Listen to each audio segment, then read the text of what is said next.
Good morning and welcome to today's Calderdale and Kirklees Joint Health Scrutiny Committee. I wonder if the panel could introduce themselves, please. Councillor Hutchinson. Colin Hutchinson, Councillor for Skirkett Ward in Calderdale and co-chair this panel. Hi, Councillor Howard Blackburn, Councillor for Calderdale, Chair of the Adults Health and Social Care Scrutiny Board at Calderdale. Councillor Munro, Councillor for Almonbury Ward and also a member of Kirklees Adult Health and Social Care. Chris Prashad, Councillor Greetland and Stainland Ward, Adult Health and Social Care Committee member. Mike Barnes, also Councillor for Skirkett, Calderdale, Deputy Chair of Adults and here of my own free will. Councillor Beverley Addy for the Colne Valley Ward in Kirklees, also a member of the Health and Adult Social Care here and the West Yorkshire JOSC. Thank you and welcome to Councillor Addy being your first meeting. And I'm Councillor Liz Smage and I'm joint chair of the panel with Councillor Hutchinson. Can we move then to minutes of previous meeting, please? Does anybody have any points they wish to raise under the minutes? Councillor Hutchinson? Yes, there are a number of matters arising from the minutes that don't feature on the agenda. So one of the issues that came across was seeking clarification from West Yorkshire Integrated Care Board on the statement in a report to the Hewitt Committee saying we've been unable to start our developments because of key issues regarding Her Majesty's Treasury policy positions on private finance initiatives. So we were seeking clarification on that, which has been given to us. So we asked what the key issues referred to, and we were told that to enable the developments to start, there's a requirement for the Trust to obtain a legal agreement from Calderdale Royal Hospital PFI partner. This is required as the development requires agreed access to the site, as it's now a publicly funded development and not an extension or a new PFI development. The agreement also requires approval from His Majesty's Treasury. So we asked what the Treasury's policy position was and where this was published, and this goes back to the budget in 2018 when the Chancellor announced that there would be no longer any use of private finance initiatives, although there were other routes for private funding for public capital projects, and those are published under the in the government websites. We asked whether the Treasury's concerns had been overcome yet or whether negotiations were continuing, and we were told that negotiations are continuing with all parties. This was back in September. So the legal requirement does require, with the private finance initiative partners, does require Treasury approval, and this was being worked through. So with the Department of Health and Social Care, the Infrastructure Project Authority and His Majesty's Treasury. And we were told that as a result of these ongoing discussions, it's anticipated that works could commence at Calderdale Royal Hospital in autumn 2023. And we are also asked what impact any negotiated settlement with partners in the special purpose vehicle would have on the financial viability of the reconfiguration scheme, and we were told that that because negotiations hadn't concluded, there was nothing. We weren't able to be told what the eventual impact would be. So that sort of gave us an idea of the nature of those negotiations.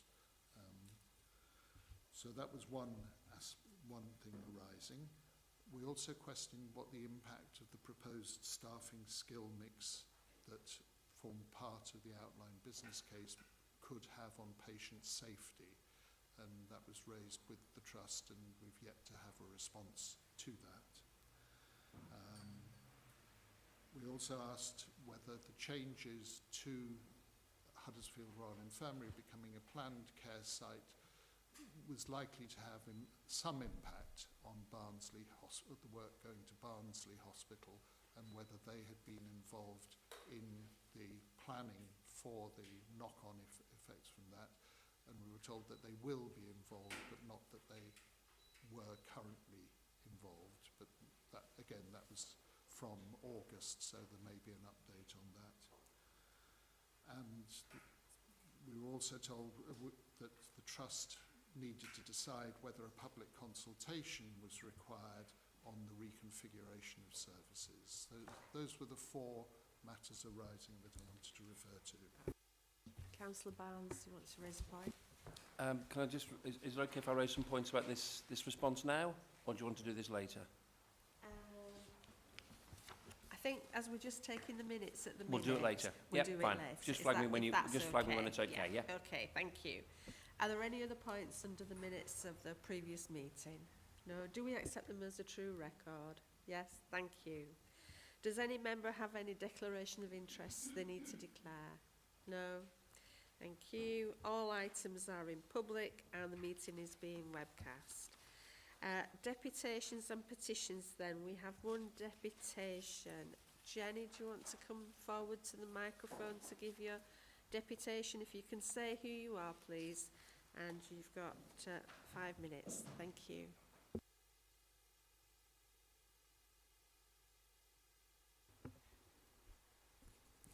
My name's Jenny Shepherd, and thank you for this opportunity to speak.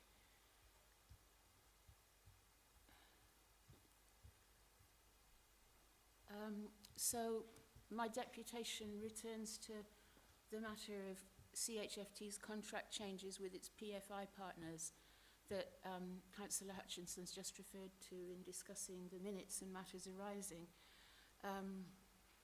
Why am I returning to this?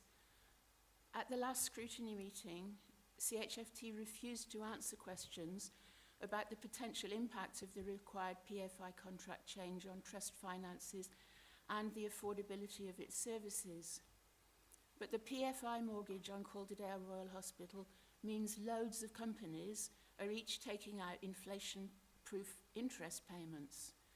This seriously cuts money for Calderdale Royal Hospital services and staff. The Treasurer is not happy, but CHFT's attempts to change the PFI contract have so far been unsuccessful as far as we know. I don't know if there's any update today about that. Without information, Scrutiny can't possibly tell if proposed changes are in the public interest. And I had a thing about emissions in the July minutes, but I think that that's been taken care of. So Stuart Barron suggested in the July meeting that CHFT's PFI partners are identifiable from public information on Companies House, and this is true. And I found, one of the things I found through going through all the Companies House information is that Lend-Lease, which produced the CRH feasibility cost model that was updated with the 2019 strategic outline case, is still financially enmeshed in a chain of companies that own 40% of the CRH PFI holding company. In brief, the 3 companies with ultimate control over Calderdale Royal Hospital PFI holding company, which is called Calderdale Hospitals SPC Holdings Limited, are a Dutch healthcare sector pension fund called PGGM, which has 40%, Aberdeen Infrastructure No. 3 Limited, which also has 40%, and Biff Bidco, which has 20%.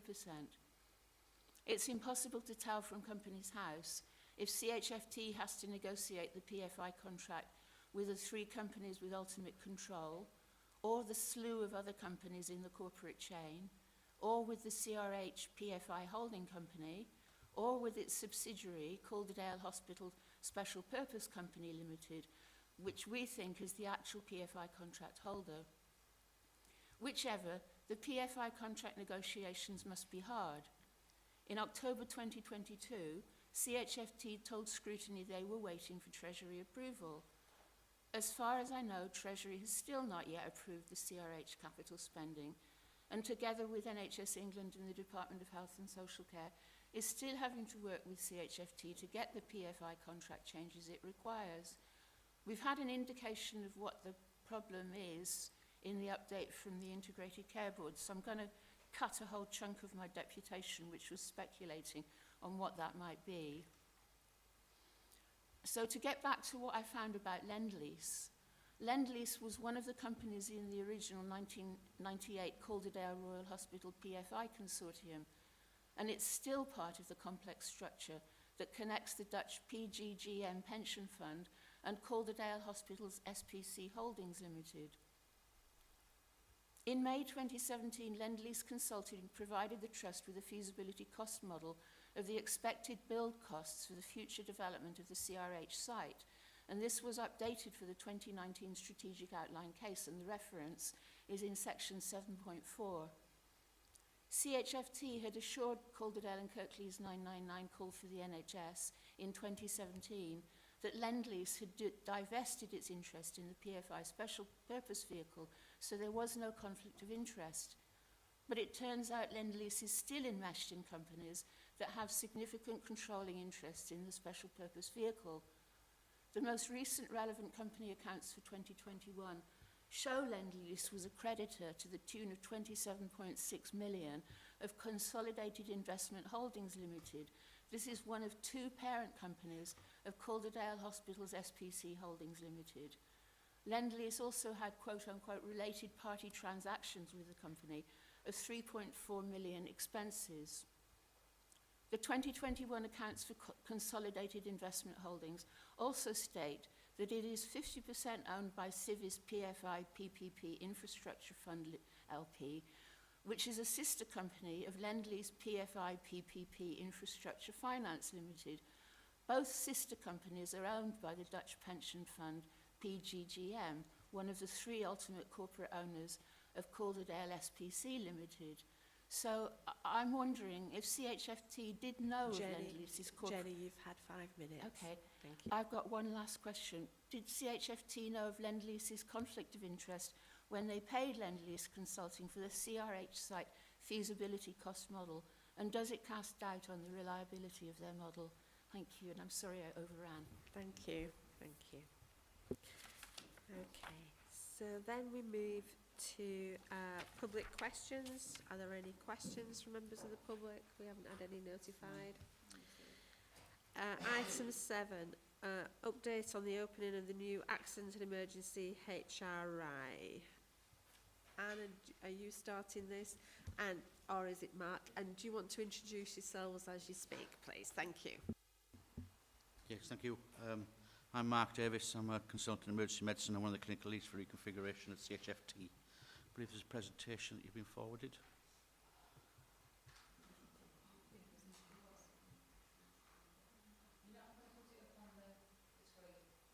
Oh, when I've been previously, you've had it up there. Oh, yeah. Right. Yeah. Thank you.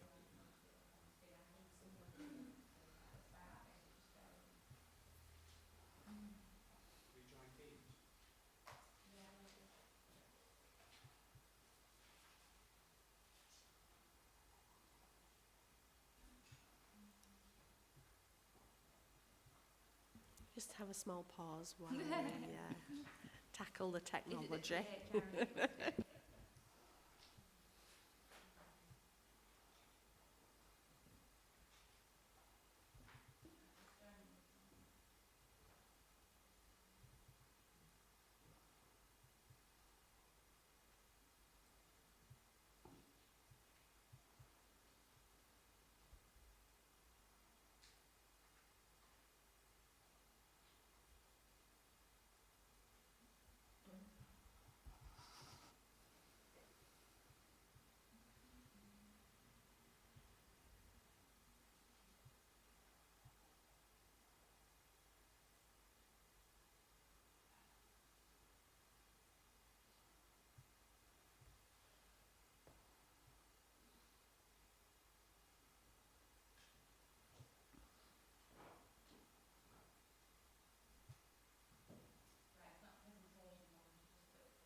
Okay, that's fine. Yeah. Okay. So in terms of the the new A&E at Huddersfield Royal Infirmary, if you just pop onto the next slide, the construction completed at the end of August, and we took ownership of the building and the keys were handed over, which was the end of a very long construction phase and planning phase, which was very exciting for the trust as a whole. As part of the getting ready for receiving patients, an awful lot of work was done by a lot of staff across the whole of our organisation to get equipment in there, to get computers in, and I think while I'm here I have to give credit to all of those members of staff across the organisation. Did an awful lot of work once we got the keys to get the place ready. As part of our sort of welcoming the new building, we invited a number of partner organisations and stakeholders across the health and social care remit of the area in. If you go on to the next slide, there's a long list of the stakeholders who came for a look round. Members of the committee here came, as well as the ambulance service, NHS England, the ICB, both at West Yorkshire and place level, West Yorkshire Acute Trusts, local MPs and other councillors came for a look, as well as the University of Huddersfield, which we work with very closely. And I must say that the feedback was very, very positive across the board. I think it's been built to a very high standard and will deliver all the benefits that we intended it to deliver. Just going on to the next slide. As I've described here previously, the department is split into a number of different areas.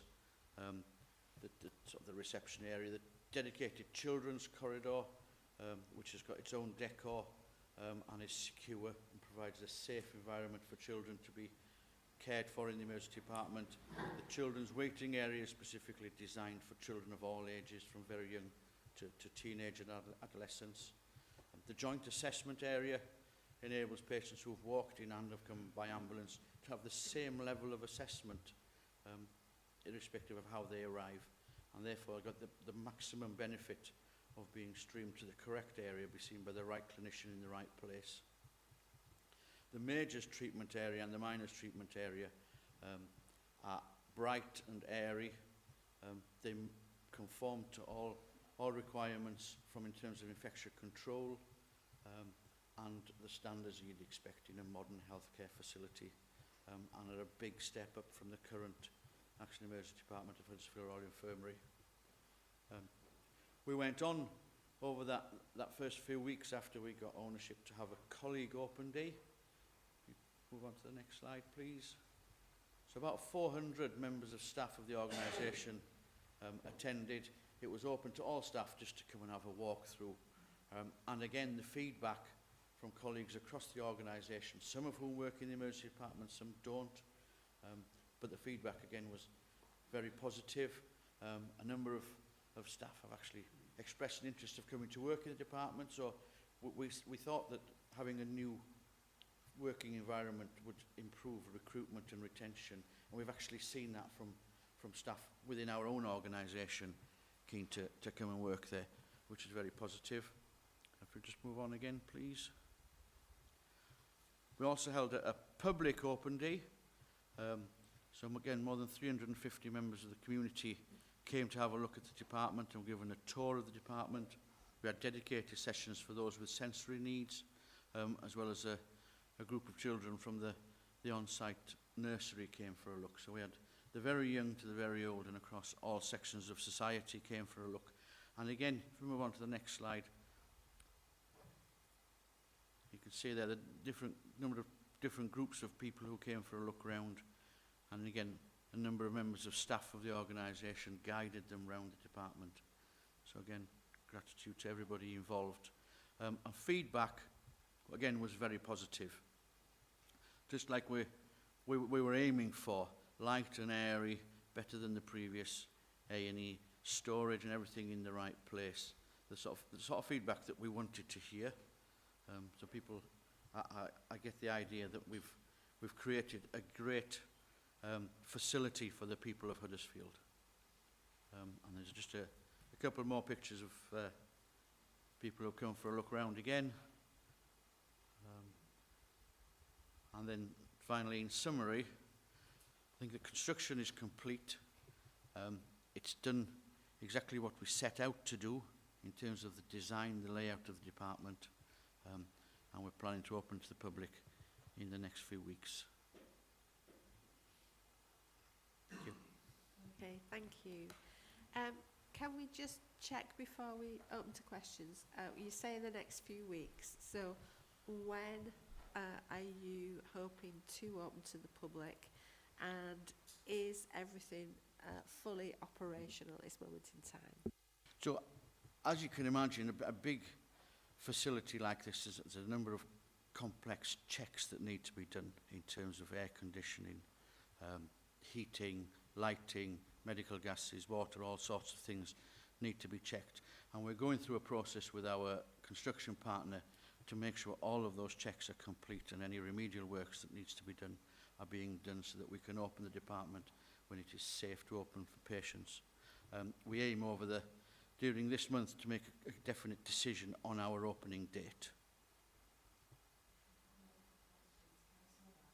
Councillor Bell. So when was the original opening date? And your answer there seems to imply that you don't have a current opening date. So why, and you mentioned the discussions with various partners and the construction company, surely this was planned beforehand. So it does seem rather strange that we're sitting here on the 7th of November with a brand new building, brand new site that can't be used. I've also had conversations with individuals, and in particular one area has commented that it looks like the plans didn't include certain departments in terms of run through, in particular radiography, who have some comments have come through that it does not work for them. So can you advise on that, and also comment on once it's opened, are you going to be doing a 3-month review to see how it's working and make changes, and will that be brought back to this committee? So in terms of where we're at, we aimed to open at the beginning of October, but that opening was always going to be subject to a robust go-no checklist, which made sure that we were confident that the building did everything that it needed to do in terms of patient safety and the life systems. And when we've got to doing some of those tests, which were very, very late in the day, because they're the last things that you do after you've built it, we're still working through remedying some of those elements that we need to fix to make sure the department is safe. In terms of your reference to radiology, I'm not aware of any concerns raised by colleagues within radiology who have been actively involved in the design and the transition through there. So I'm not sure where those concerns have come from. There's certainly nothing been sent through to me, and if you've got any specifics, then I'd be glad to take them back. We will, when we've completed our testing and any remediation work that needs to be done to make it safe, then we will make sure that we'll open at the right time for our patients. And yes, there will be ongoing review following opening. Thanks for that. I'm just getting some feeling that there's something we should know that we're not being told. It was due to open October. We're now 5 weeks later. You can't tell us an opening date. You tell us that you're going to have a potential date this month, which would imply that it's not going to be this month that it's opening, which would then put it 2 months, minimum 2 months behind schedule. I'm not sure. I'm looking around at fellow panel members, and we all seem to be having the same view that there is something here that we don't know that we should know about. I'll ask the question again. Why we're late? What specific reasons are they late? Is there something we're not being told here? Anna, do you want to come in? I think we were expecting a soft opening, weren't we, by now?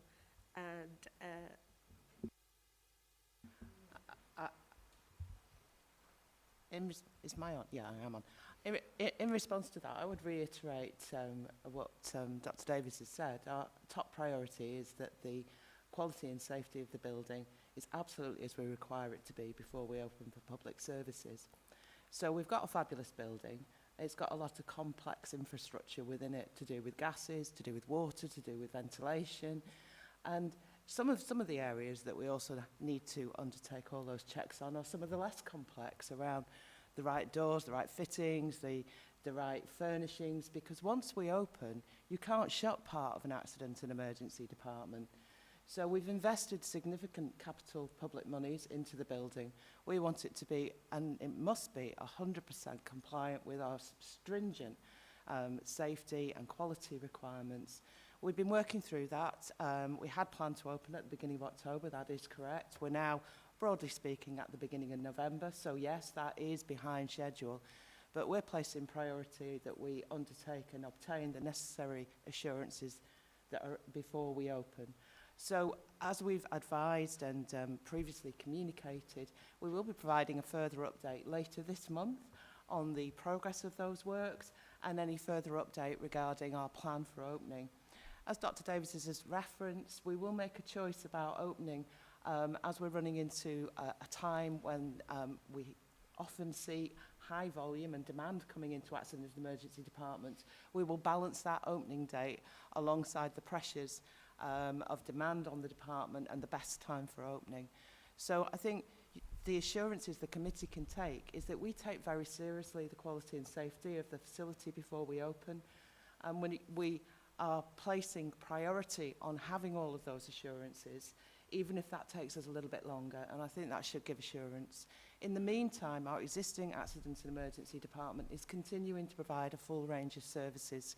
So in terms of any impact on the availability of accident and emergency services, there isn't one for our population. We are as impatient, I think, as perhaps a large number of people are. We want to be using that new facility because we're very pleased with it. We think it will provide a much improved environment for our colleagues and for our members of the public. So I recognise the questions that you're asking. We will come back with further update in November. Thank you. Councillor Thank you, Chair. I'm going to be the good cop, actually, because I think it's a really exciting building. And whilst it's always disappointing when we've got a new building that we can't use yet, I appreciate the explanation and assurances. I've been sat on this committee for quite a number of years, and it's really fantastic that we've actually physically got a new A&E. It's now really disappointing that we've not got anything started with the Calderdale site. So really, I suppose the question is, where are we with progress on the Calderdale site? Because I really want to see a building fit for purpose there as well. Because I think it is really exciting. It's really airy. A lot of thoughts has gone into the building, and I think it's to be recognised, the good work as well. So whilst it is disappointing, it's not open, I think it's really exciting for the people of Kirklees and Calderdale. So a big well done. I suppose the other question, has it come on budget? That's the other question I would have as to how we've spent this money wisely, and any additional costs, are they coming from the contractors? Thank you, Chair.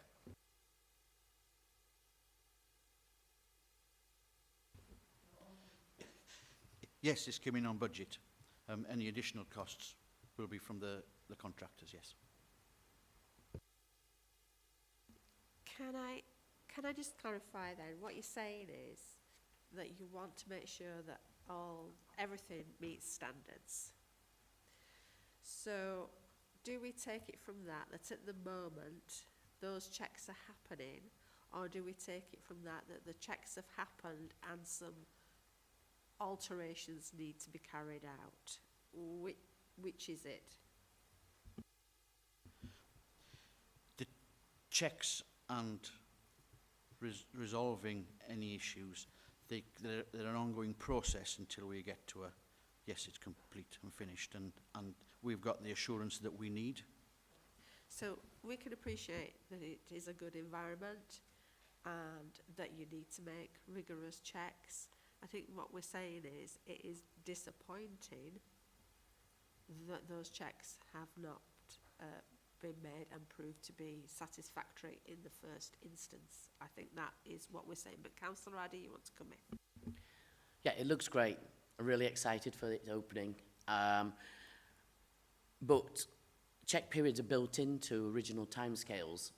And for us to now be looking at the later in November before we even have a date, that's already 8 weeks behind schedule. So what specific things are going to hold up that much time that weren't built into the original checks time and correction time? There's always hiccups when you create something of this complexity. Well, yes, quality and safety, but what is affecting the quality and safety issues specifically that we're going to not even have a date until the end of November? I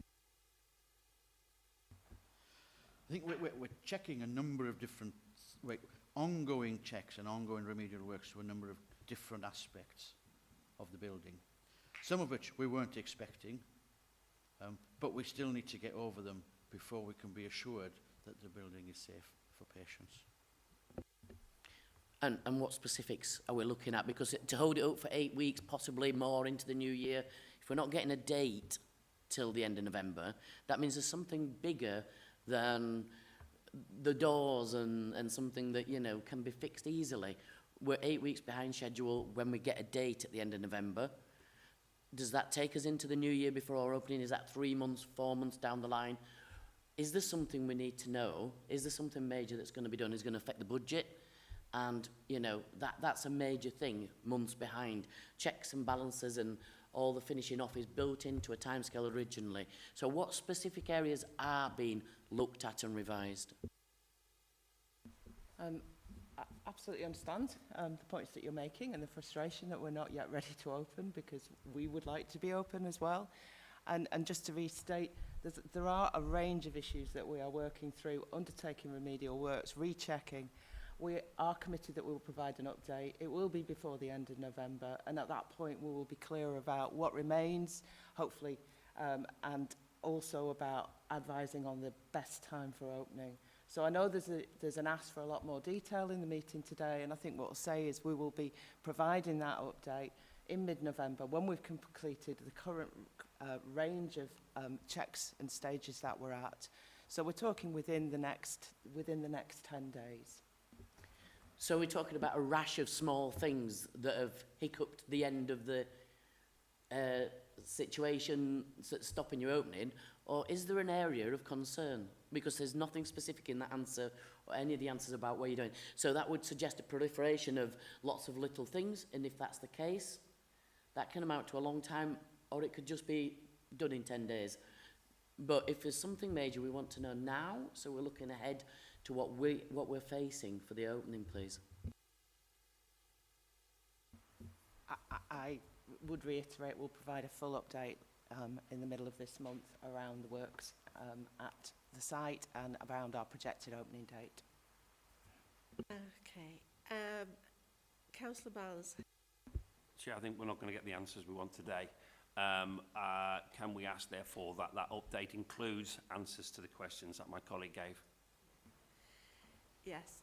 When you say, my question was going to be, when you say mid-November, can you be a bit more specific about which week are we in mid-November with? Can you assure us that you will give us all the answers to the questions? And also, can you confirm that any of this remedial work that may need to be done is covered by the contractor's existing contract and therefore within the financial envelope that the contractor has been allocated to do the work?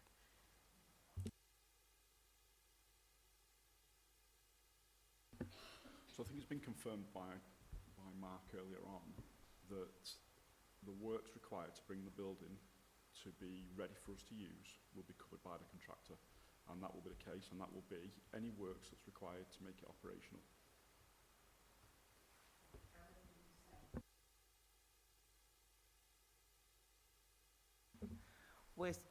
We are looking at by the end of next week to have clarity. Okay, thank you.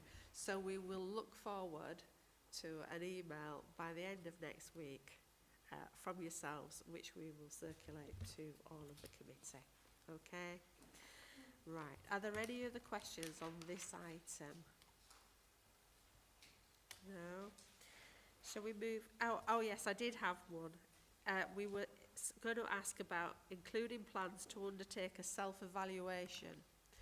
So how long after you do actually open are you going to do the self-evaluation, and what will that include?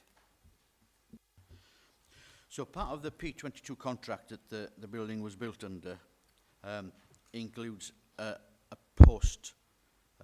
post-construction evaluation.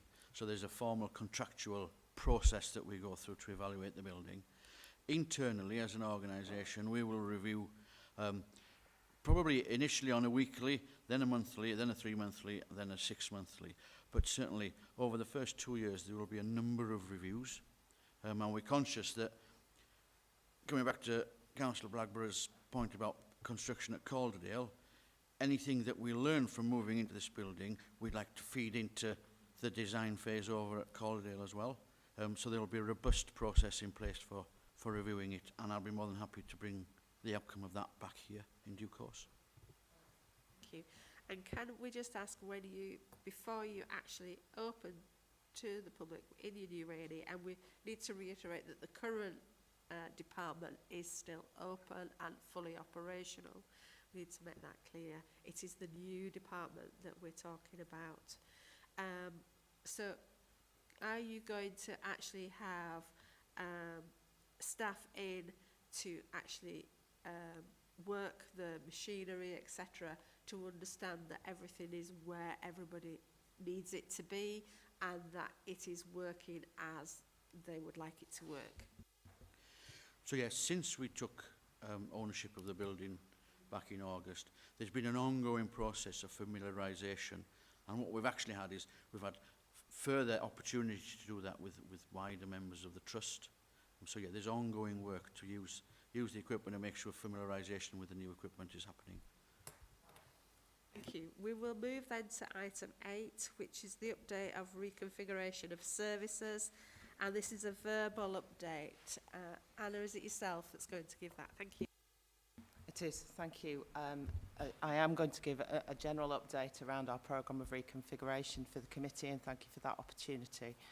So as we previously reported to the committee in July, our plans for reconfiguration across both Calderdale Royal Hospital and Huddersfield Royal Infirmary are described in an outline business case which has been submitted by NHS England and the Department of Health and Social Care to Treasury for approval.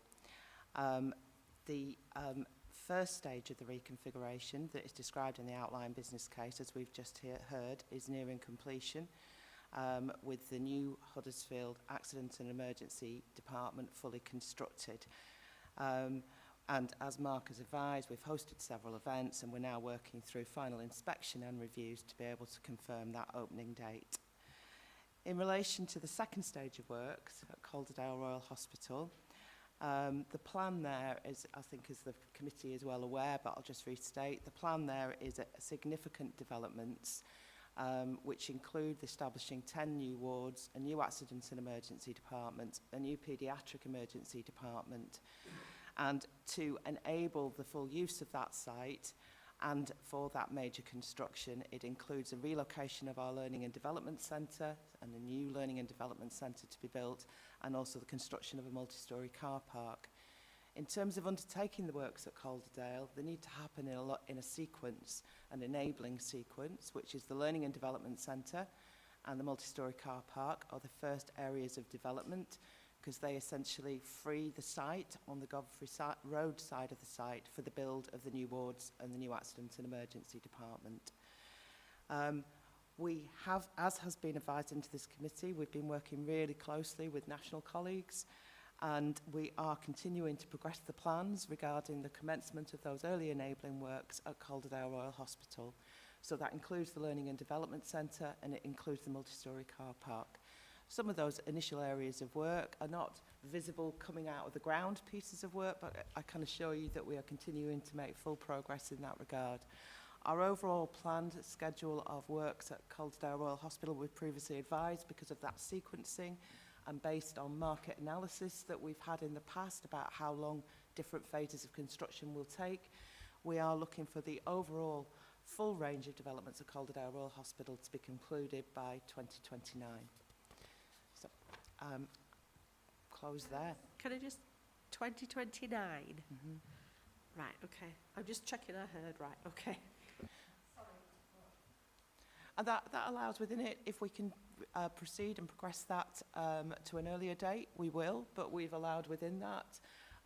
We revised that for example, how long it would take to build the new wards and the major new clinical build could take between 2.5 to 3 years, and we've gone with the outer range to give us, we don't want to advise on a time scale that immediately we need to change. We believe there may be betterment within the time scale I've just advised. Before I open it up for questions, can you just clarify, have you had that approval from the Treasury yet? Or are you still waiting for that approval? We are still awaiting approval from Treasury.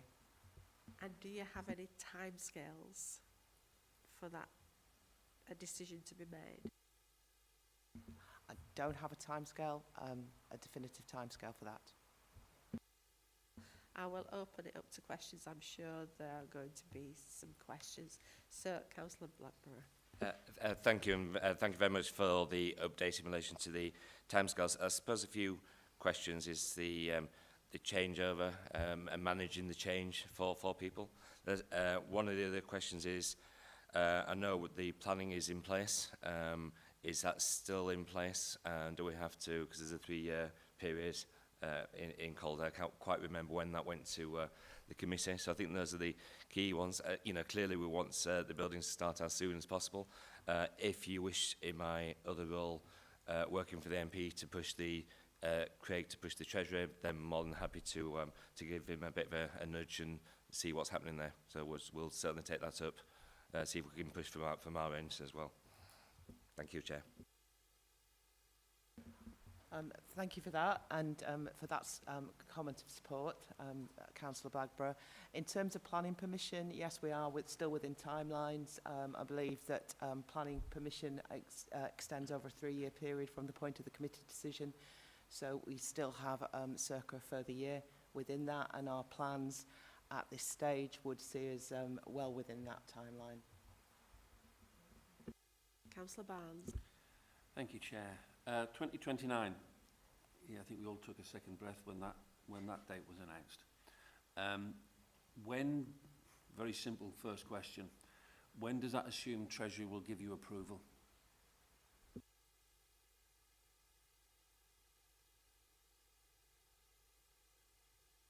Can you just give your name for before you speak for the committee, please? Yeah. Stuart Barron, Deputy Director of Finance for the Trust. We are looking for, or we are working on the assumption that we'll get that approval in the next few months. So we've got progress being made. We've described ongoing developments with that and ongoing progress with it, but we need it in the next few months to support that date. As Anna described, within that programme to 2029, there is some contingency in there. There are some assumptions around construction periods, etc., that will be known further when we appoint a construction partner. Okay, because let's go back a point then. So if we go back to the ICB's response, which I referred to earlier, so the changes were introduced in terms of the PFI in 2018. We're now at 2023. Negotiations, I presume, from what we're hearing, have not been concluded with the PFI partners to resolve that. So where are we on that? When did those discussions start? When do we anticipate those finished? Because also, question 3, have Treasury's concerns been overcome yet on negotiations? Continue, the last line. As a result of these ongoing discussions, is it anticipated that works could commence in autumn 2023?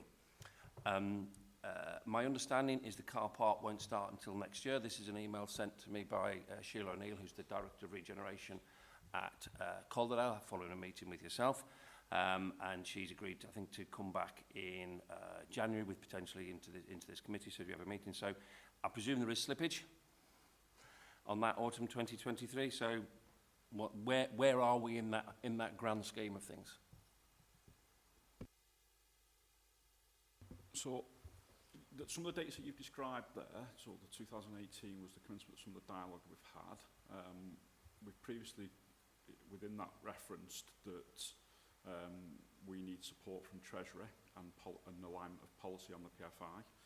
And since the start of this financial year, we've approached Project Co and sought, alongside Treasury and the Infrastructure Projects Authorities, sought to agree a transaction that's aligned to policy.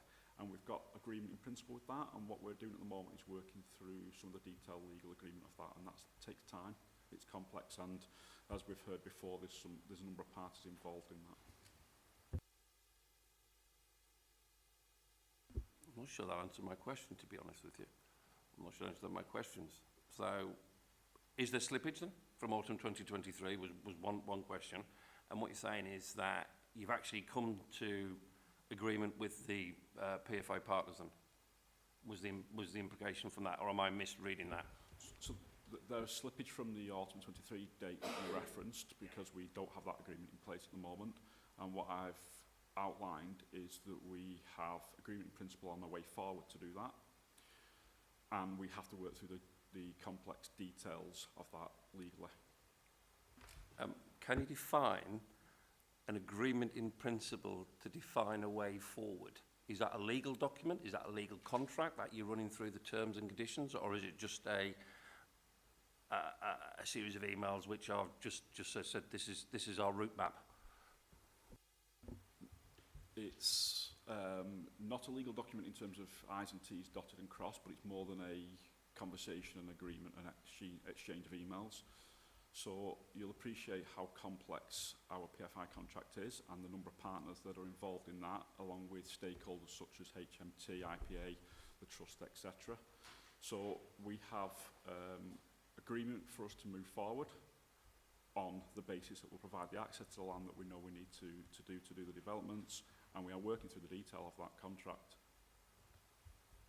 So is Treasury's approval the next 2 months subject to approval with the PFI partners, formal approval, legal documentation in place, or is it going to be approval by Treasury subject to that, and therefore if you get that you go to the other, and how does that affect upon the 2029 date? Because I'm hearing a lot of fluidity here. I'm not hearing anything specific to get to that 2029 date. So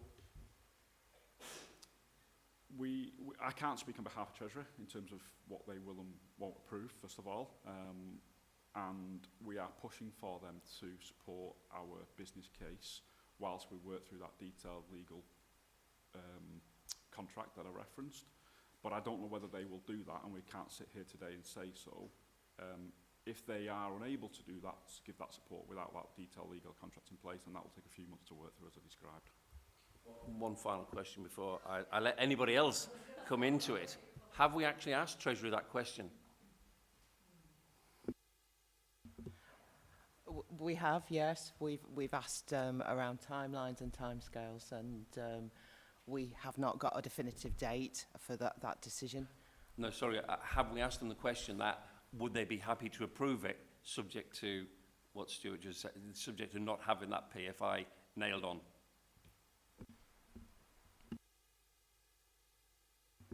We continue in dialogue with them, and we can't get, we haven't got a definitive clear statement that they will or won't do at the moment. We, as Anna referred to before, we continue to progress the schemes as we work alongside this, and the developments like the Learning Centre and so on and so forth can happen without that. So it's not impacting the timeline at the moment, but we continue to work with Treasury to work to resolution. Okay, Councillor Hutchinson. Thank you. Obviously, with the passage of time and current inflation, we come back to the question of the financial envelope that you're working within, that a certain amount of funding was agreed by the government to support this project a number of years ago. We've had a period of huge inflation, particularly in the construction industry. I know you've told us that there were large contingency surpluses built into the original budgeting, but even to the extent that the remarkable level that those we were told that they would be, the passage of time does suggest that we'll get less hospital for our money at the end of the day.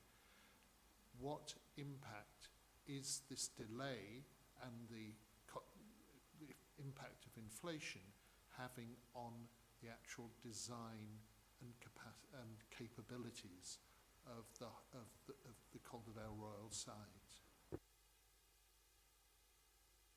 And I'm sure Mark will be supportive in describing this. The design of the clinical facilities will not be compromised by the passage of time. We're very clear as an organisation the requirements for that development over at Calderdale. It will be 10 wards, it will be 240 beds, and it will be in a new accident and emergency department as designed and as gone to planning committees.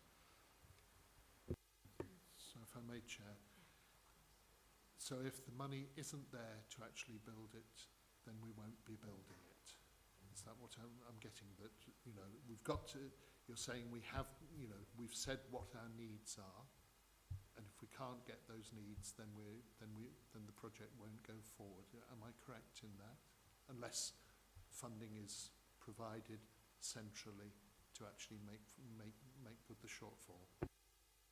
I think our position on this is that as part of the outline business case, we took detailed cost analysis that was informed by projections and changes in the market, taking account of those inflationary pressures as well. And as has been previously reported, that's provided a range of contingencies and optimism bias that we discussed at a previous committee. Those allowances are intact within our outline business case, and we believe that the delivery of against the envelope is achievable. We will fully retest our finances as part of the development of the full business case, which will be based on having gone to the market and the selection of a preferred construction partner, where we'll be able to update those detailed and informed cost analysis into actual prices from a construction partner. And at that stage, we will have that definitive cost of the programme. But yes, we do believe we have allowances to manage those pressures that we've seen in the market. And in terms of the point that we've made about not compromising our design, there is always, as part of a construction process, opportunity to revisit design. But one thing we won't do is compromise the key benefits we're seeking to achieve around the environment, the safety, the quality, and the co-location and adjacencies of some of our services. It would negate the many benefits that we've been seeking to progress over a number of years. Councillor Addy. Thank you, Chair. Sorry, you might have to clarify something now before I ask my question. So you haven't got partners on board already contracted?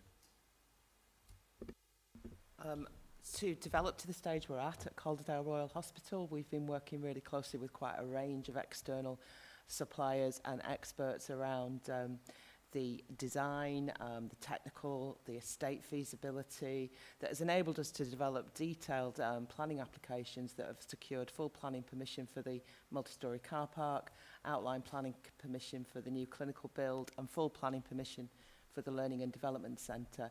So yes, we have a range of partners working with us. The partner I just referred to is the partner for the actual build element of the new clinical building. So we already have construction partners on board for the multi-storey car park and for the Learning and Development Centre. We will be looking to appoint that construction partner to take us to the very final stages of design on the new clinical building. So my question's still relevant. So this time slippage, which isn't pinned down even as we speak because of the Treasury issue, is this raising concern in your partners? You know, have you got their commitment and confidence to hang with you, or is it causing any problems? On the back of that, you know, we seem to be are we in a chicken and egg situation with the PFI agreement and the Treasury approval? And what work can start without these agreements that can keep those partners on board? You know, what are the planned stages? Have we got timescales? You said some things can go ahead without those agreements because partners can't wait forever. They've got businesses to run. Thank you. So, as Anna has outlined, there are a number of key enablers for the development of Calderdale. The first one being the Learning Centre, so that can progress and the partner is appointed for that. We're just working through the final contractual matters with that. That will be a modular development, so it will be built off-site and then be brought to site. So there won't be immediate impact seen on day one, but that will be starting in the next few weeks. we have some changes to the existing Calderdale building, which will be delivered through the PFI partner, which is already in place, and we're just working through the design of that. And we are also have appointed the multi-storey car park construction partner, and we are looking for that to start next year, and they're aware of that timeline.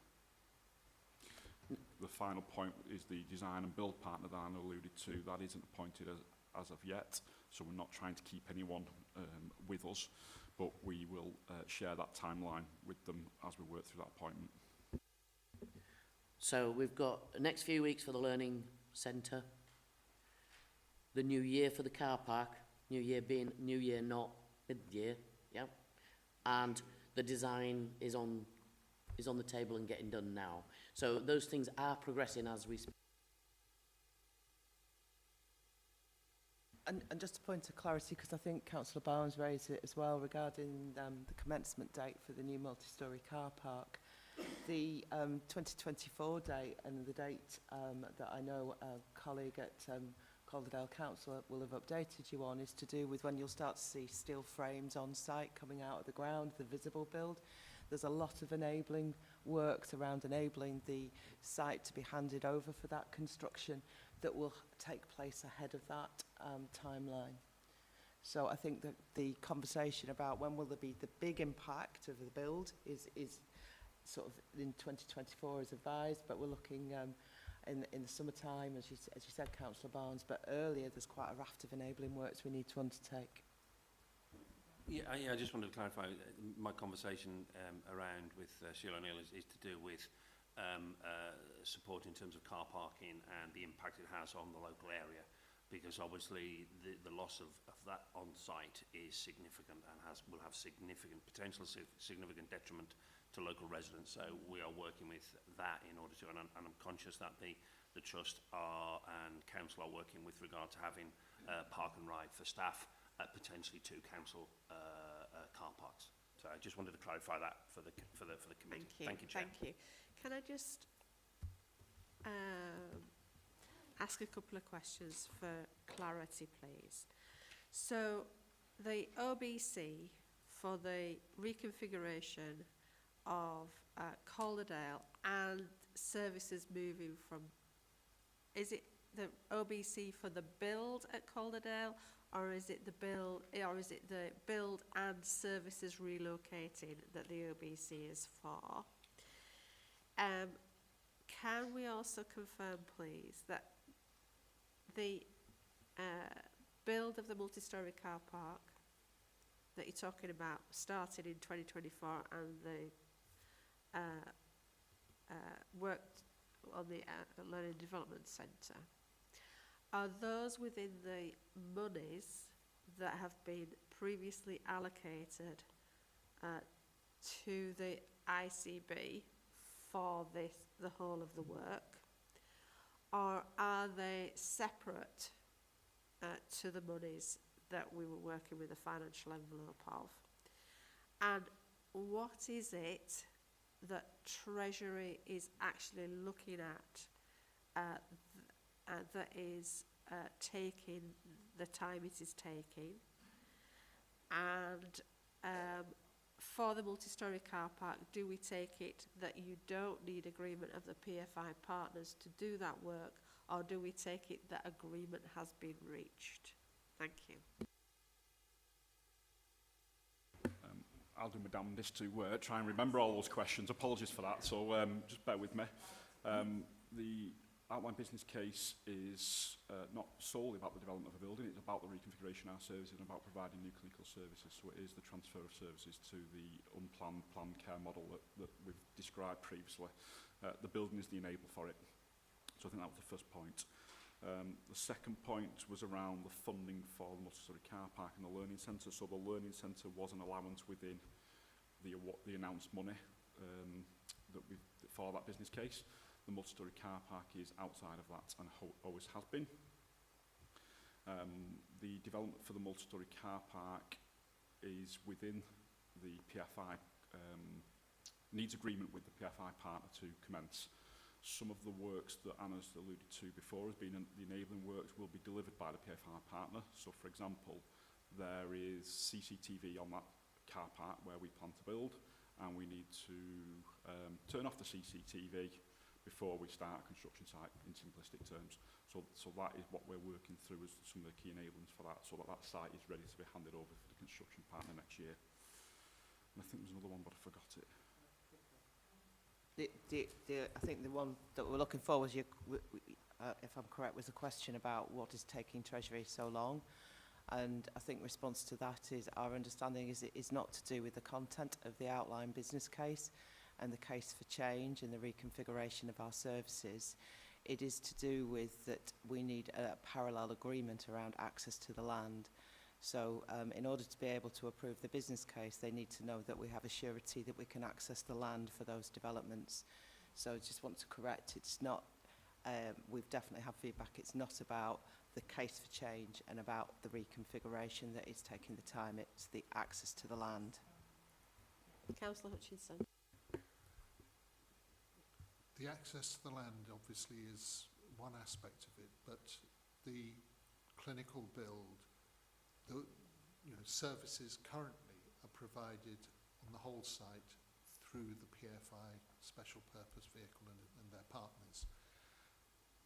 But the new build, these 10 wards, theatre, A&E, are going to not be, they're going to be separate from the PFI, to my understanding, but there will need to be services provided to the site as a whole. I'm thinking of portering, cleaning, the clinical laboratory services, catering, all that. Has agreement been reached with the PFI partners on the ongoing service side of the arrangements? So I think this is some of the complexity that I described earlier on that we need to work through with partners, because you've described portering as an example and catering as another example, but there's a vast range of those, whether that be fire alarms, whether that be medical gases, whether that be electricity routes, water, etc., etc. So that's some of the detail that we're working through to allow that development, and both partners need to be happy that there's a robust agreement in place so that everyone knows where we stand, and that's what we're working through. I alluded to it earlier on. Is there a point in time then when your discussions and your negotiations for access for the land, does it get to a point in time when you need to say we need a decision on this, or are the negotiations just continuing to be ongoing? You'll understand we're obviously pushing to get timely resolution with the PFI partner and IPA, Treasury, etc., as we've referenced before. We don't want it to drag, but you'll appreciate the complexity of it, so it can't be done in 5 minutes, but we need to work through those details. We are pushing very hard in weekly dialogue with our partners to have a timely resolution of these challenges. Okay, all right. Can I ask then about the 2029 deadline? Is that 2029, is that the new build in place, or is it all the new build in place and all services reconfigured 2029? The theory anyway, the theory.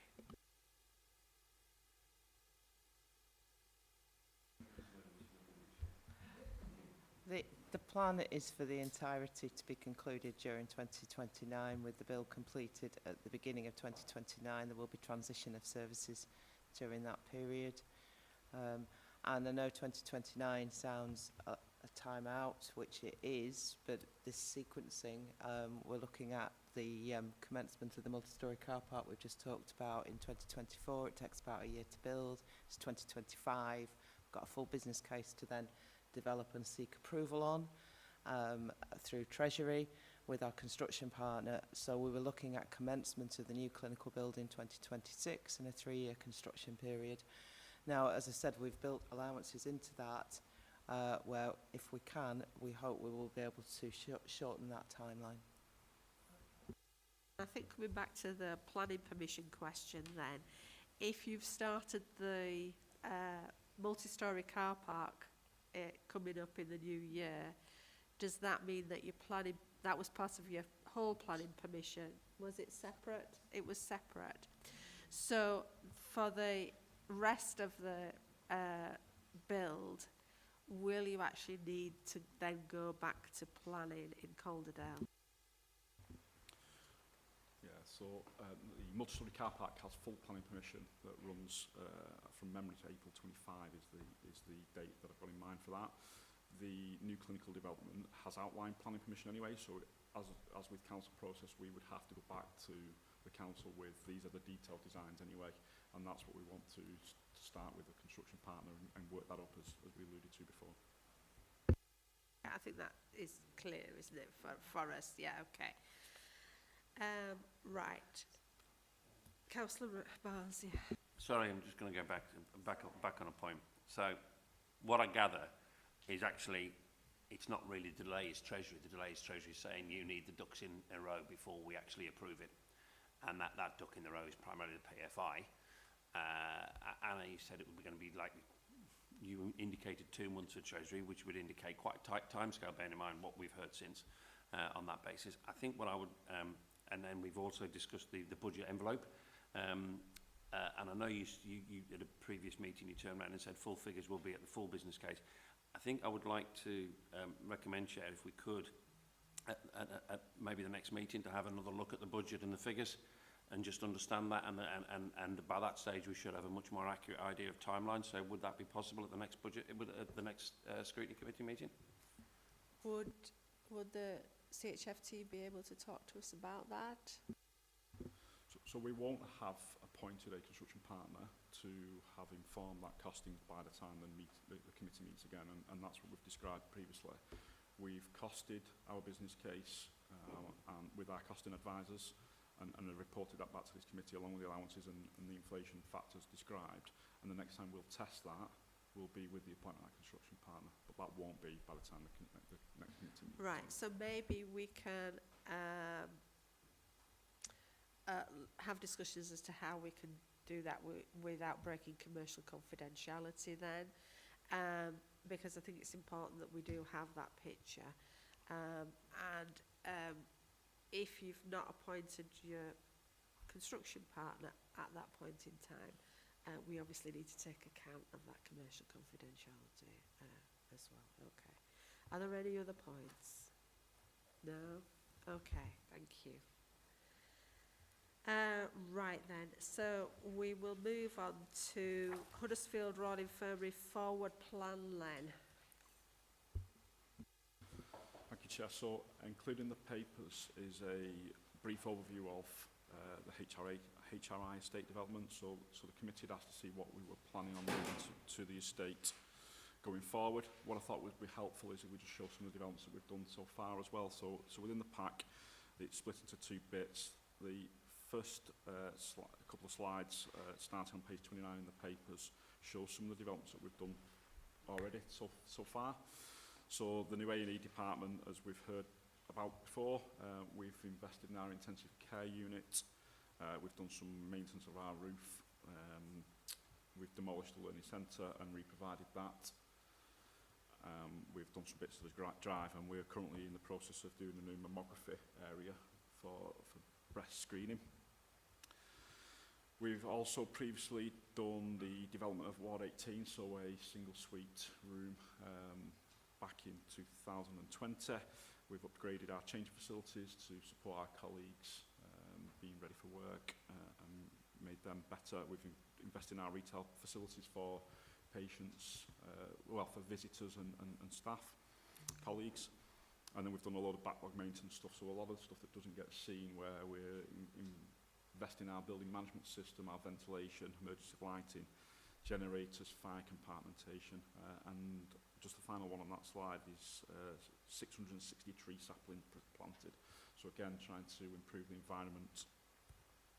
Going forward, on page 31 of the papers is some of the developments we're planning on going forward. So we're working through the design of a wellbeing garden that will be where the previous learning centre was, and that will be accessible by patients, colleagues, visitors, etc. So a nice environment in the area. We plan to develop an integrated discharge hub that will help flow through the HRI estate and make sure people are discharged on a timely basis and have an appropriate place and setting.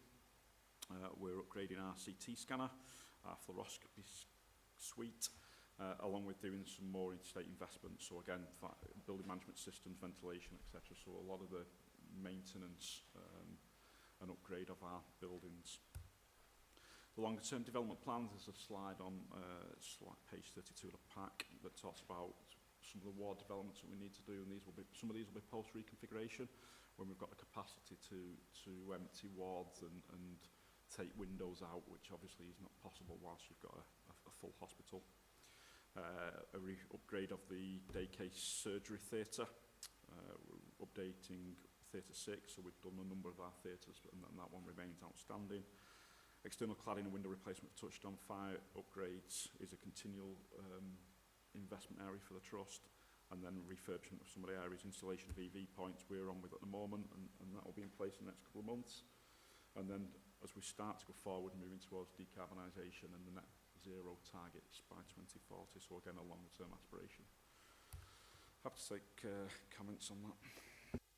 Okay, thank you. Before I open it up for questions, can I just double check then, that last slide, you're talking post 2029?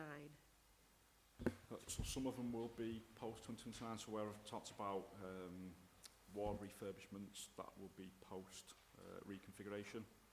Some of the other stuff where we've got things like some of the window replacements we'll be doing in that intervening period, but we won't be able to do that whole site. And some of the fire upgrades and fire replacement schemes is a continual investment year on year as we maintain those. The EV charging points I've touched on before, and they will be done in the next couple of months. And the net zero target, we will be working on developing a plan for that at the moment. So it's not something we can wait till 2029. It's a fairly significant amount of development that. Thank you. Councillor Borough. Thank you, Chair. Just coming back on the previous points, Craig has agreed to have a word with somebody in the Treasury, so I just wanted to come back on that. These look exciting plans equally.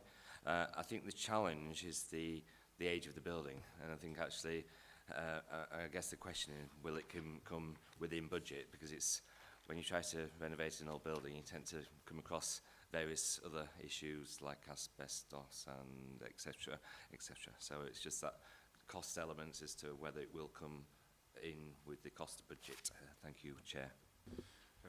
You're absolutely right. There are challenges with the age of the estate, hence the reconfiguration plans have a real estate key driver for that. We set an annual budget for estate investment that picks up these programmes every year, and it's always in excess of about £1.5 million, £2 million, and we will prioritise our resource to meet that need. Sometimes it's more, sometimes it's less. It depends on what affordability and what clinical equipment we have to balance and IT equipment we have to balance. But we continue to maintain the estate. Councillor Hutchinson. Thank you. As the clinical build hopefully takes place on the Calderdale Royals site, you'll have a lot less flexibility in the way you use your wards, and there's usually need to decant services from one place. So you've got, at the moment, before that happens, you've got a period of flexibility for refurbishment of ward space. Has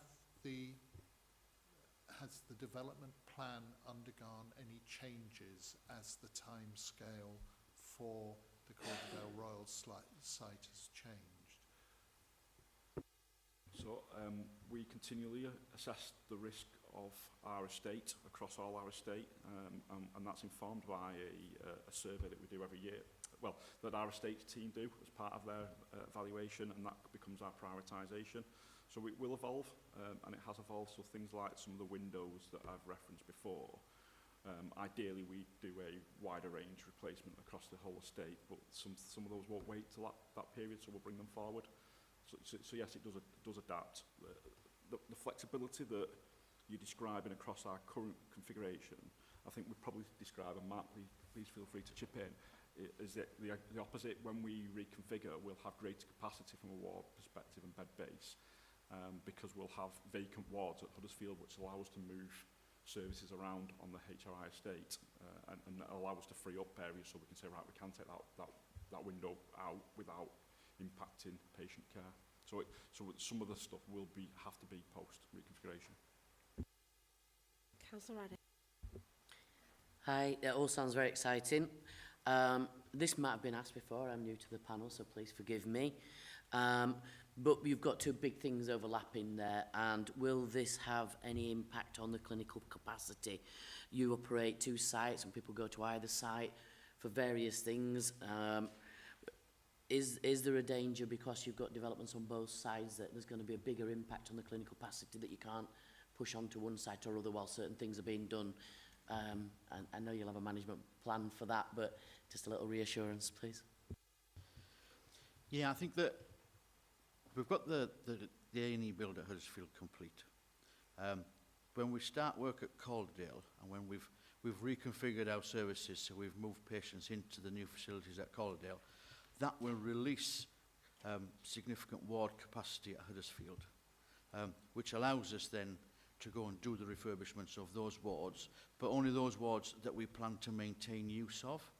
The long-term plan for Huddersfield is that we'll be using less of the estate that we currently use, so we can focus our work on those areas that we will be using. But that is only feasible once we have moved patients over to Calderdale. Does that make sense? Yeah, can I ask, on one of your slides you've got backlog maintenance 22-23, which includes ventilation and air handling units, etc. Is that the backlog maintenance that you're tackling in 2022-23, or is that maintenance that hasn't been done in 22-23? And just clarify what the backlog maintenance means, please. Yeah, thank you. So it's an historic slide, and it describes the investments that we've done previously. So these were the areas that we described as backlog maintenance that we carried out in 22-23, for clarity.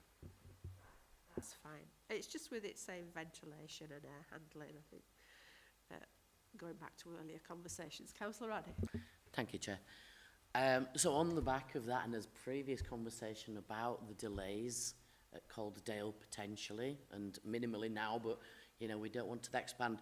These things are intertwined, so it is really urgent that we push the Treasury for information. The PFI is set up in a way that they're happy with, and we get on with it, because whilst that's not happening, this won't be happening.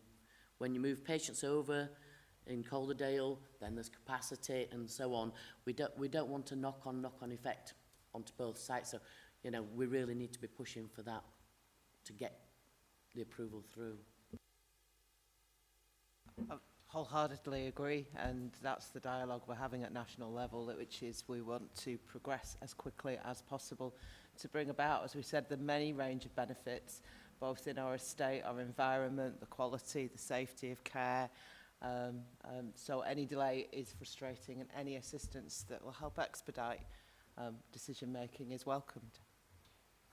I ask about the financing of these developments, including your ward refurbishments, etc. Is this going to be, at this point in time, is this going to be out of CHFT's capital programme, or is it going to be ICB that will be involved in any funding? Well, so the proposal I've described in here will be from CHFT's capital allowances, which we get between 12 and 14 million pounds per year. It does fluctuate as an allowance for capital developments, and we prioritise that through capital planning day, and we will support investment into the estate during that process. So can I ask them what the ICB's role is in the whole of this reconfiguration and the discussions with Treasury and getting to that 2029 date? What is the ICB involved in any shape or form? So yes, the ICB is involved in supporting those discussions with the Trust and with NHS England. So it's a key member of those meetings. I can't say it has any more influence than the Trust or NHS England over Treasury's speed at which it makes the decisions. So we are supportive of the process, and we continue to help in those dialogues.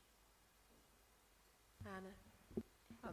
I'd just like to say I think it's been very important and significant that the West Yorkshire ICB has continued to identify these developments as its top priority for capital investment, and has been very supportive around the progression of our business cases in our dialogue at national level.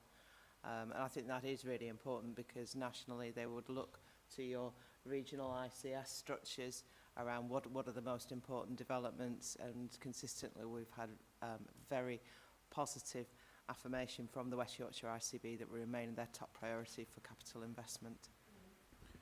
I think that's recognising that priority has been in the ICB supporting the additional sort of capital for things like the car park and everything to enable things to progress. So those are outside of the initial allocation, and they have to be prioritised on a regional basis. So that recognises the importance of this project to the ICB. Thank you.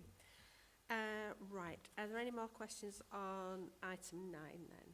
No. So we'll move on to item 10, update on out-of-hospital care, and this is to receive verbal updates from Calderdale and Kirklees health and social care panels themselves, who have been looking into this area to report comments into ourselves. So Calderdale, Councillor Black. Thank you, Chair. So Mike Lodge circulated yesterday a summary of items at Calderdale's Adults Health and Social Care Scrutiny Board. It takes a broad view and encompasses primary care, council-run community services, as well as community health services provided by CHFT.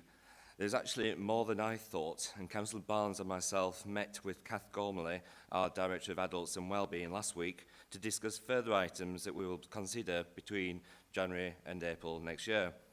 The reports we have received have significantly been forward-looking, by which I mean there have been more about plans than about achievements, although some have detailed increased investment in community services. There does seem to be an increased emphasis on community services through Home First, discharge to assess, and so on. The problem, of course, is the context. Extremely high occupancy levels in our hospitals, 100% in yesterday's bulletin, recovery from the pandemic, increases in the number of people waiting for elective procedures, let alone the demand on A&E. All increases the requirements to have more and more effective community services. It's a bit like trying to run down the up escalator. So, in conclusion, we do need to remember that Jeremy Hunt's request to consider the adequacy of community health services was in response to a proposal that removed 100 hospital beds in Calderdale and Greater Huddersfield. As a result of the work of the committee, those beds have now been restored. Nevertheless, improving existing services and developing new services to suppress demand on our hard-pressed acute hospitals remains very important. At our scrutiny board, we will continue to examine the progress and to press for more and quicker developments. I don't think it is possible to reach a clear judgment that community health services are sufficient for the hospital reconfiguration programme. There is no mathematical algorithm that will show that. For example, 10 more district nurses will mean we need 2 fewer hospital beds. And of course, as I mentioned above, the context keeps changing. I'm satisfied that the NHS managers, as well as council managers, who have given evidence to our scrutiny boards, are committed to improving our community services and have some good plans in place. But I think here and at our local scrutiny committees, we need to keep the pressure on to make sure that they are as good as they can be for Calderdale and Kirklees people. Thank you, Chair.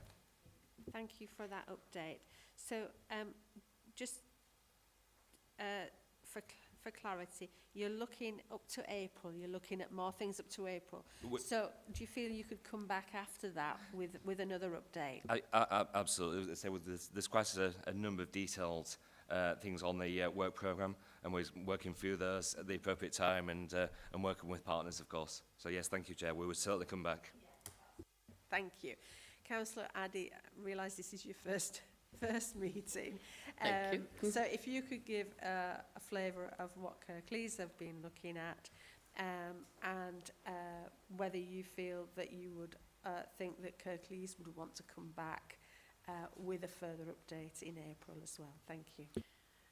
Okay, well, in Kirklees we have a number of golden threads going throughout our work for 22-23 and 23-24, and I say I've only just joined this year with my election in May. Things including taking a public health perspective and the patient perspective, looking at integrated care and the sharing of information, getting the right place first time, understanding key risks, knowing what the data shows, and in the context of a wider system. Joint health and wellbeing strategy is an important golden thread in there. Workforce recruitment and retention, as we all know. The impact of COVID-19 and looking at performance data to be included where appropriate. And the inequalities of health to include checking the work being done to promote a range of services and support available to deprived communities, and actions and initiatives to increase uptake of services and screening programmes. On the specifics, we have looked at capacity and demand. In October 22, this was before my time, so I'm taking some information I've been passed here. Representatives from Kirklees core physical providers presented details of the work being done to manage demand and catch up with delayed planned surgery. The information and data was noted, and the panel acknowledged the pressures in the local health and adult social care system in managing this demand for elective surgery and achieving some of the waiting list targets. In August 23, an update was provided to the panel, and we were pleased to note there was currently no waiting list in Kirklees for home care provision. The panel noted the home first approach continued with the overarching principle to discharge people home with the right support, leading to the increased hours in care provision. We also looked at joined up care in Kirklees neighbourhoods. The panel considering how local primary care services via the primary care networks contributed to targeted integrated service delivery. And the information submitted did provide good evidence of the progress that's been made in integrated working despite the pressures in local health and adult social care.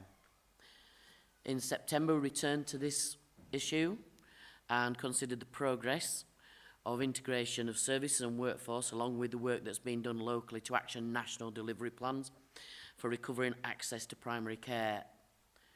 We received an update on the work of community pharmacy and the proposals from government and NHS on price concessions, reform and relief measures to ease pressure on pharmacies. And we agreed that the information provided continued to provide good evidence of progress made. On the issue of unplanned care, in September 22, representatives from organisations across the Kirklees Health and Adult Social Care system presented the work that's been done to manage expected and unexpected increases in demand and deal with capacity issues.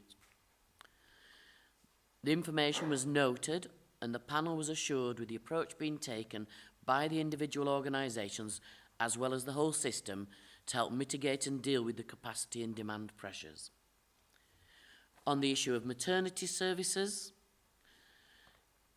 in September 22, representatives Calderdale, Huddersfield NHS Foundation Trust, Mid Yorkshire Trust and the West Yorkshire Local Maternity System presented an update on provision of maternity services.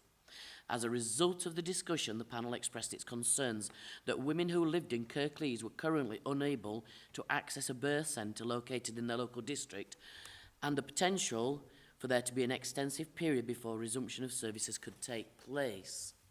A further discussion will take place at our next panel meeting, 22nd of November.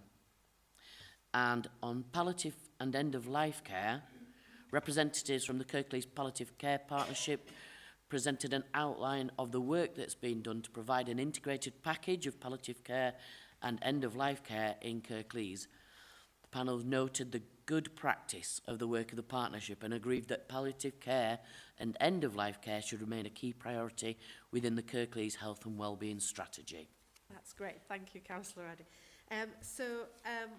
This panel needs to have assurance that on the independent reconfiguration panel comments from the original referral to the Secretary of State on the reconfiguration, that there is capacity in the community services system to be able to support the reconfiguration of services in the two hospitals. So Calderdale, you can come back to us in April, yes? Yeah, absolutely, yeah. Brilliant, thank you. And if Kirklees could also consider that and come back in April to give their opinion. I'm sure we can. Yes, thank you. Thank you. Councillor Hutchinson. Thank you. Just so I'm clear in my own mind, as Councillor Blackburn has said, investment in more district nursing can equate to a reduced requirement for hospital beds. But they're two separate, well, district nurses, I know that the contract is held by CHFT, but at what point, where are the decisions taken as to the allocation of budgets between Calderdale and Huddersfield Foundation Trust and those to support services in the community? Where do those discussions and decisions actually take place? Because I'm not entirely clear. Can we just clarify that in Calderdale it's CHFT that have the community services, in Kirklees it's Locala that have the community services. So, yeah. So good morning everyone. So I'm Mark Hindmarsh. I'm the Director of Integration for the Kirklees ICB here. So I'll answer on the part around Locala, as you quite rightly say. So we've actually just been through a process with colleagues in Locala around sort of re-tendering and recontracting them to deliver our community services. We've done a thorough service review, as I'm sure was mentioned at the committee meeting in September, looking at literally every single service that they provide for us in the community, of which I think there are 22 off the top of my head, including district nursing. As part of that review, we've set out a really clear specification which sets out what the demand and capacity should be, what our expectations are on that, and some suggestion as well around what the workforce implications of that will be as well. And there's an indicative budget that's then attached to that individual service, as there is actually against each of those 22 individual service lines. Now look, it's not supposed to be set in stone though in terms of how that budget is used locally by Locala. It will flex to some degree every year in terms of how the demand capacity works, how some of those improvement and change programs are working locally. We're constantly working with colleagues, not just at CHFT, but of course at Mid-Yorkshire and across the primary care networks to make sure that services are in a state to respond appropriately to the demands that are placed upon them. So although we have together set out what we think is the right allocation in Locala financially and also from a workforce perspective into that particular service, it's not my expectation that will be a completely fixed number as we go forward, and that will change. Can somebody answer from CHFT's perspective? Oh, so not CHFT's, from a Calderdale perspective. I think sort of as Howard has alluded to, so community services, there is a significant contract with CHFT, but that's not seen as the sole provider of community services within Calderdale. So decisions with regards to contract awards and our financial availability is done through our Calderdale Cares Partnership Board on an annual basis. However, a subcommittee of that is our Community Cares Partnership Board, which has all our partners. So it has the voluntary sector, it has CHFT, it has Locala, who also provides services in our locality, also has adult social care. So that is where our decisions around our resources that are spent. It's not about contract negotiation, it's about how our resources are maximised to ensure that the benefits of our patients. Because there has been investment in general practice, which we see as part of the community, not just a community contract, with the additional roles over the years. So I don't think it's as simple. I think we've tried to explain that usually, that it's not just a contract with CHFT for our community services that are the community services in Calderdale. But I'm still not quite clear as to the split of resources between the different organisations, whether that is decided at place-based ICB committees. Yes, that's decided at the Calderdale Cares Partnership Board on an annual basis. Are there any other points on this matter then? So we look forward to hearing from Kirklees and Calderdale in the spring then. Okay. So we move to next steps then. We've referred to a meeting early in the new year. I think we've been mentioned that we want some information back. We've also referred to some information that's coming at the end of next week to the panel, okay? And so if we can consider that, and then we can discuss what we would like to bring to that meeting in the new year as well. Is that okay? Does anybody have any other points on next steps? No? And we've talked about finance as well, and we'll have those discussions as to how we do that. Okay. Yeah, Councillor. Hi, okay, just a point, thank you, Chair.